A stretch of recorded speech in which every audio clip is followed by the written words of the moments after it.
خبر شامل کرتے ہیں بلوچستان کے شہر پنجگور سے ہمارے گدروشیا پوائنٹ کے نمائندہ فرید عمر سے۔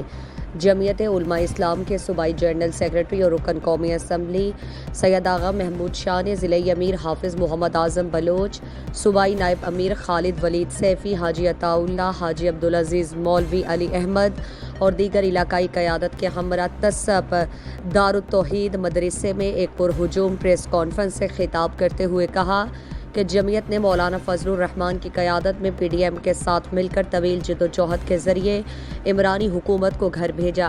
موجودہ حکومت کی یہ کوشش ہے کہ ملکی معیشت بہتر ہو اور ملکی پہیہ چل پڑے۔ انہوں نے کہا کہ معیشت کی بحالی میں کافی مشکلات آئیں، سیلاب اور بارشوں سے بلوچستان میں 90% علاقے متاثر ہوئے۔ انہوں نے کہا کہ عمران نیازی نے قرض لو اور بھیک مانگوں کے بنیاد پر ملک چلایا۔ 4 سالوں کا گند 4 ماہ میں صاف نہیں ہو سکتا۔ حکومتوں میں جانا نکلنا سیاست کا حصہ ہے۔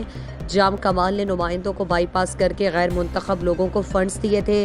ہم نے اس بنیاد پر جام کے خلاف گئے اور اس کی حکومت ختم ہو گئی۔ ہمیں قدوس بزنجوں نے دعوت دی کہ حکومت میں آ جائیں، مگر قدوس سے بات نہ بن سکی۔ مزید دلچسپ معلومات اور خبروں سے آگاہ ہونے کے لیے Gedrosia point Facebook page, Instagram, Twitter کو فالو اور یوٹیوب چینل کو سبسکرائب کریں۔ بیل آئیکن بٹن دبانا نہ بھولیں تاکہ مکران سمیت بلوچستان کی خبروں سے جڑے رہیں۔